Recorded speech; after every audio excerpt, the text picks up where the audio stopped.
Para suster, Bapak Ibu, rekan-rekan muda yang terkasih dalam Tuhan, pada hari ini kita bersama seluruh gereja merayakan pesta Yesus dipersembahkan di Bait Allah atau sering juga disebut dipersembahkan di Kenisah. Hal pertama yang perlu untuk kita renungkan pada pesta ini ialah tentang kesalehan Bunda Maria dan Yusuf, pasangan suami istri ini yang menjadi orang tua dari Tuhan kita Yesus Kristus yang dinarasikan dalam kitab suci.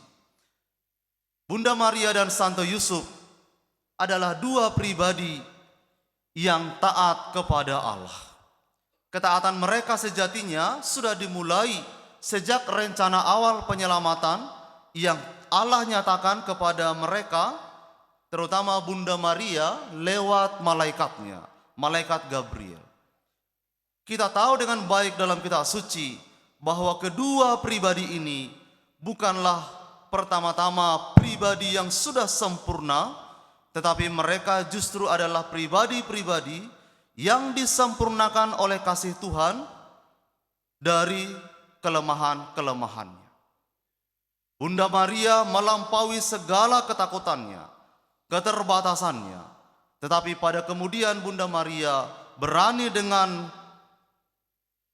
ketakutannya itu berkata bahwa biarlah yang terjadi bukan kehendaknya tetapi kehendak Allah. Di perikop yang lain kita tahu juga bahwa Santo Yusuf juga teruji ketaatannya ketika Santo Yusuf itu harus memutuskan untuk menerima Bunda Maria dengan kondisinya yang tidak biasa itu. Bunda Maria mengandung dari Roh Kudus dan Santo Yusuf memutuskan untuk menyertai Bunda Maria untuk mengungsi dari Betlehem ke Mesir dan kembali kemudian dari Mesir ke Betlehem untuk menghindari peristiwa kekejian dari Raja Herodes pada waktu itu yang membuat kebijakan untuk membunuh semua anak-anak demi untuk menemukan kanak-kanak Yesus ini yang baru lahir. Saudara-saudari yang terkasih, tapi kemudian kitab suci khususnya Injil Matius menulis sebuah kesaksian tentang Santo Yusuf ini. Dia dikatakan bahwa Santo Yusuf ini adalah seorang yang tulus hati. Tulus hati dalam bahasa kitab suci bukanlah hanya sekedar kualitas moral seseorang, tetapi itu adalah lebih pada kualitas spiritual yang mau ditunjukkan kepada kita bahwa Santo Yusuf itu adalah orang yang mau mempersembahkan hidupnya kepada Yahweh. Saudara-saudari yang terkasih, hal kedua yang dapat kita renungkan hari ini adalah bahwa Maria dan Yusuf ini adalah inspirator spiritual bagi hidup keluarga Kristiani. Supaya kita juga belajar dari hari ke hari menjadi orang-orang yang taat kepada Tuhan. Taat bukan karena takut, tetapi taat karena tahu dengan sungguh-sungguh Tuhan dan hukum-hukum Tuhan di dalam hidup kita. Taat karena tahu dan tentang Tuhan dan hukum-hukumnya, itu memungkinkan kita untuk bertumbuh sungguh-sungguh di dalam Tuhan. Hal yang pertama-tama harus kita miliki dalam diri kita ini sebagai orang Kristiani adalah kemampuan untuk menyadari sungguh bahwa hidup ini adalah pertama-tama karena pemeliharaan Tuhan. Hidup kita bukan karena usaha kita, tapi hidup ini adalah diberikan oleh Tuhan kepada kita, diselenggarakan oleh Tuhan kepada kita, dipercayakan oleh Tuhan, dianugerahkan oleh Tuhan, maka kita lalu kemudian dapat menjalaninya sehari-hari. Hidup kita adalah suatu anugerah dari Tuhan, bukan hasil pencapaian kita semata.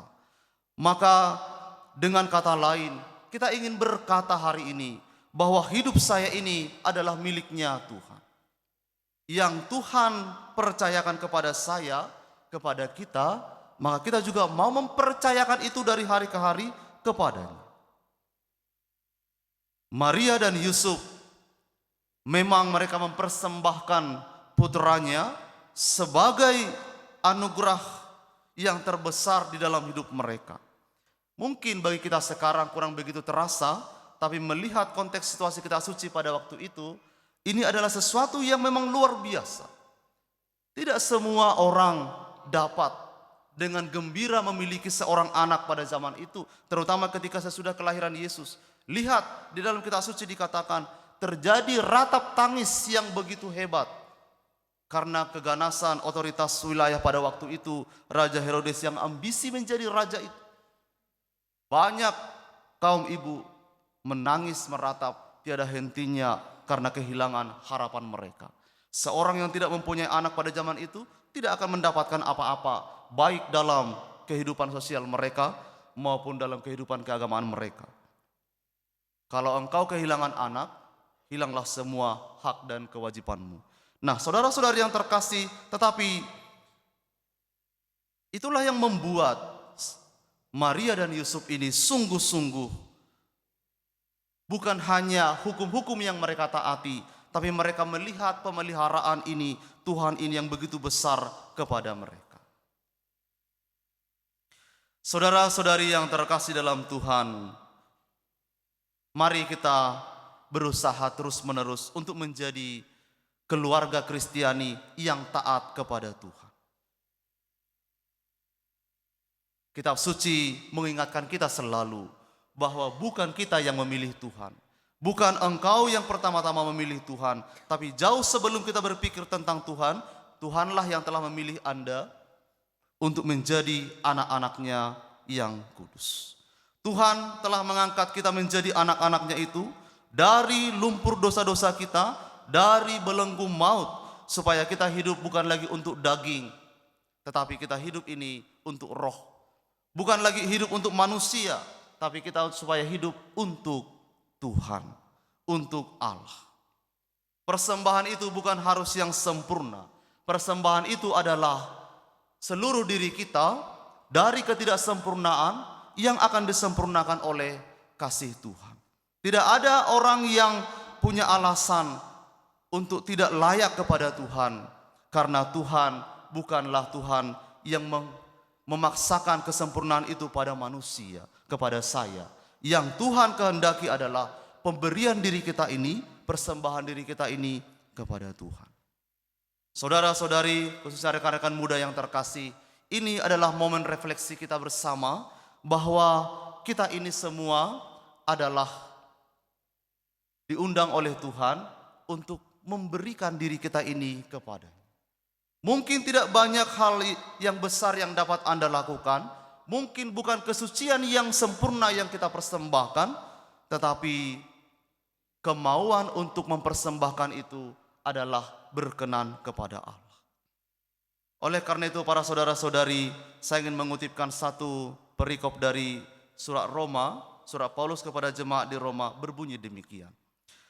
Karena itu saudara-saudari, demi kemurahan Allah aku menasihatkan kamu. Persembahkanlah hidupmu, tubuhmu sebagai persembahan yang hidup kepada Allah, yang kudus, yang berkenan kepadanya. Itulah ibadahmu yang sejati.